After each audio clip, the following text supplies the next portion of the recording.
Imagine life without a home. 3,500 people in Oxford don't have to. But what constitutes being homeless? You could be sleeping on friends' floors and forced to find a new floor each night, if you're lucky. You could have run out of friends and be sleeping rough. You could be squatting. You could be living in a slum. You could have spent the last 2 years staying in bed and breakfast and forced to roam the streets all day. You could be sharing a room in a hostel. You could have been forced to leave your home due to violence or racial harassment. If this is happening to you, you're obviously homeless, and it's likely that the law recognises this.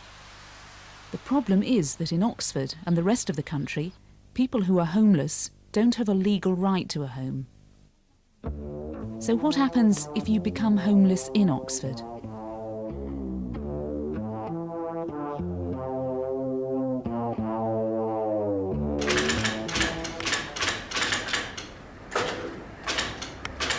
I'm looking for a room in a house.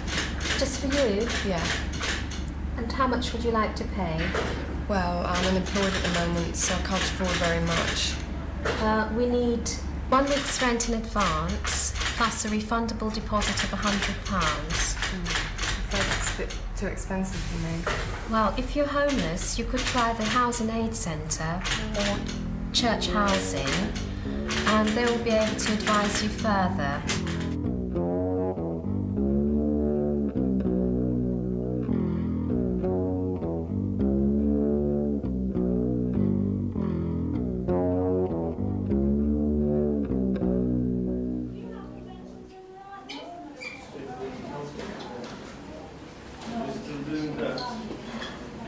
Hello.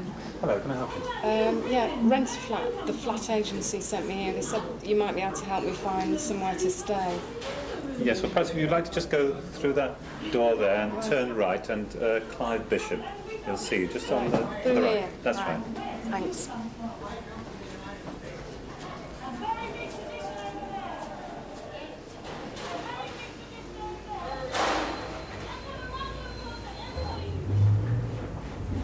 Take a seat.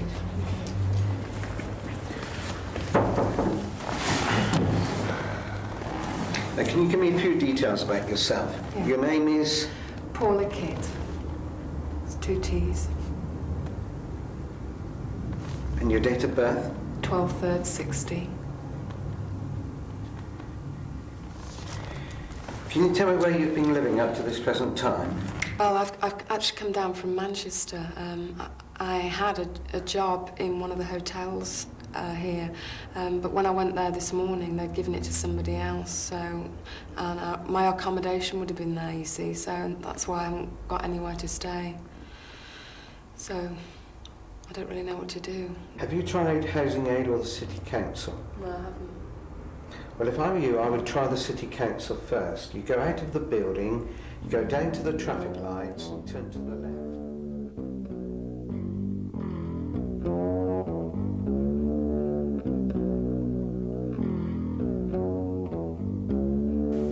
So you wouldn't say I was an emergency case? I mean... Well, personally, yeah, I do. Yeah. You know, your situation is an emergency. Right. But the only duty I have, unfortunately, is to give you advice and assistance. Right. I can try a few bed and breakfasts for you, ring round, Right. but it is the tourist season. But I mean, I haven't got anywhere to stay. I haven't got, I mean, like tonight. I mean, where do I go? Isn't that being an emergency? Unfortunately, no. Right. So I'm not really an emergency. Well, I think you're an emergency, but yeah. the legislation doesn't sort of cater for single people like you. Right. My advice and assistance would be to perhaps contact the Housing Aid Centre in George Street. Right. They produce a list.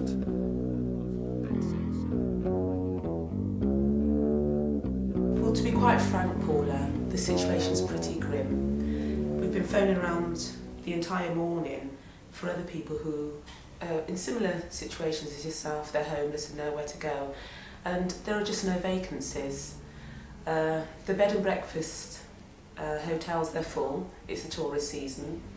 Landlords are telling us not to send people who are unemployed or claiming benefits because, as I'm sure you know, you can no longer get a deposit from the DHSS.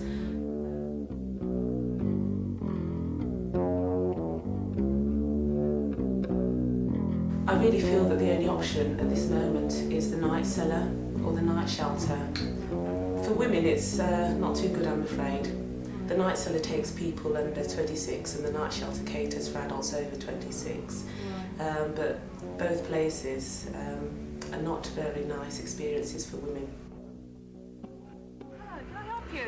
Yeah, the people from the Housing Aid Centre sent me here. I haven't got anywhere to stay tonight, and they said you could probably put me up. Oh, I see. How old are you? Well, I'm 26, but 26. I haven't got anywhere else to stay. Yeah. See, the problem here is that the night cellar's only for a age group between 16 and 25. Right. So I really can't help you Yeah. with a bed here. They said that at the housing aid, but I just thought, you know. It was worth a try. Yeah.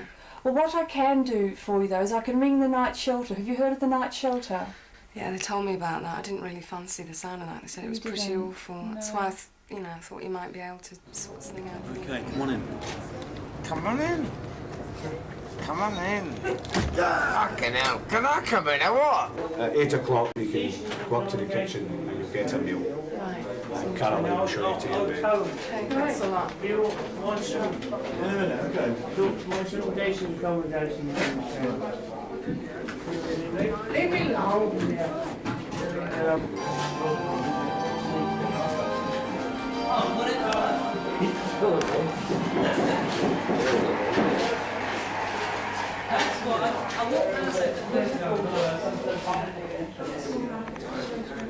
I've got a meal at 8. If you want something to eat, okay? Yeah. It's fish or something. Right. Right. Thanks very much. Okay.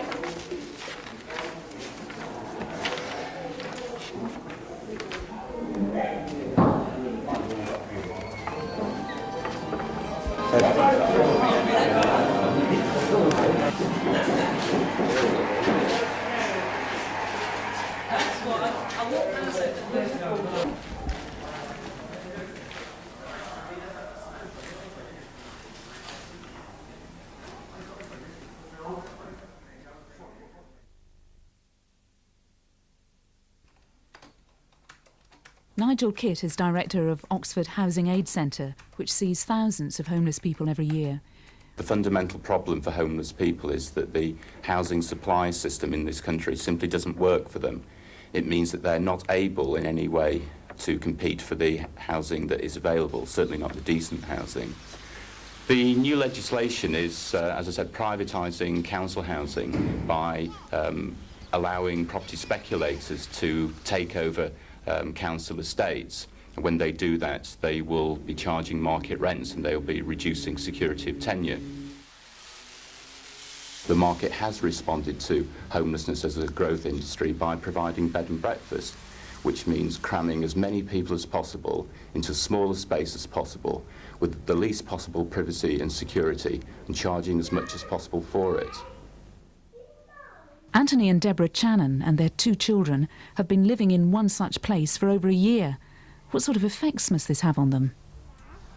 Well, it affects us in several ways. I mean, there's the physical problems of living in a small, confined area. There's my wife, 2 children, myself.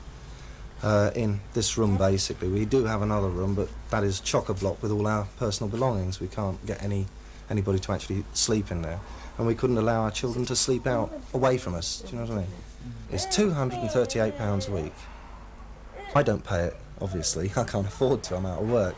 It's paid by the Homeless Families Unit in Oxford. We're the 4th floor in a house. You know, sort of we share this house with, 18 other people? Most of them families with children. So, you know, so where have they got to go? There's a main road out there, Fleet Road.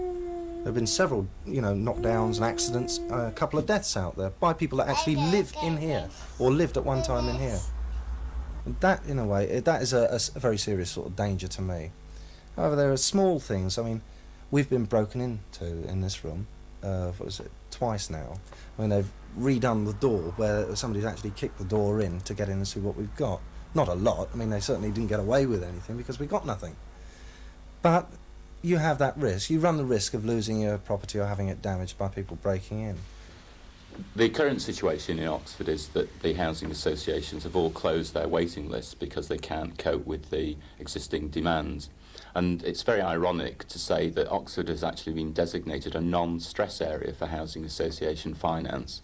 And this has happened at a time when Oxford has got one of the largest homelessness problems outside London. Lynn Fleming, her husband, and their 4 children live in 2 tiny bed and breakfast rooms. This is the actual door itself, which was lying on its side when we walked into the room. This happened the night after a wedding. A lock on the front door would be ideal.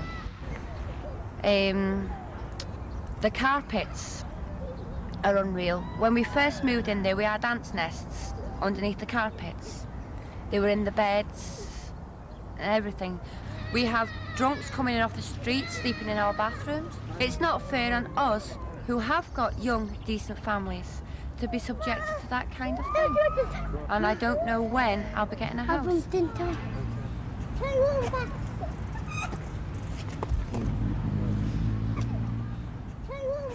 I think the problem is that the government doesn't need to take homelessness into consideration because there are no votes in homelessness.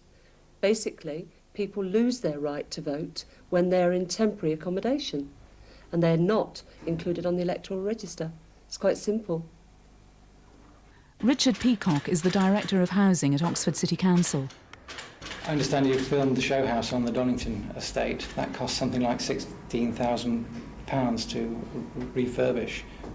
I think it's important to contrast that with the cost of rehousing in bed and breakfast, an average family of 2 adults and 2 children, which is something like £12,000. Clearly, the Donington Estate House has provided satisfactory accommodation for many years to come, whereas the cost of providing bed and breakfast is a once-only charge, which clearly doesn't benefit the council and clearly isn't benefiting the occupants in the long term. The government has recently published its housing bill, which is proposing the most drastic reforms in modern times. What effect will this have?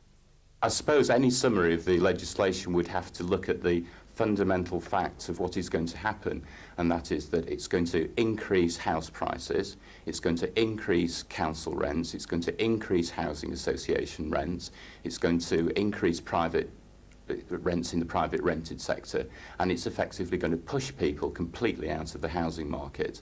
And where those people are going to go, I do not know. I think one thing I do know, and I can say, is that the government's plans for housing are going to fail. And I take no pleasure in that because I think it's absolutely essential that something is done to help homeless people, but the government's plans will not help. Yes, what concerns us is that the housing bill doesn't, in fact, do anything to help homelessness at all. One thing it will do is encourage rents in the private sector and in the housing association sector to rise. We think this can only do one thing, and that's in fact cause more homelessness in the city. I think that more and more people will see as well that homelessness is not just a problem of a minority of people who are somehow detached and an alien body, basically, which is a lot of people have that perception of homelessness. We're going to see more and more and more that it's our children, our parents and ourselves who are actually going to be driven into this homeless situation.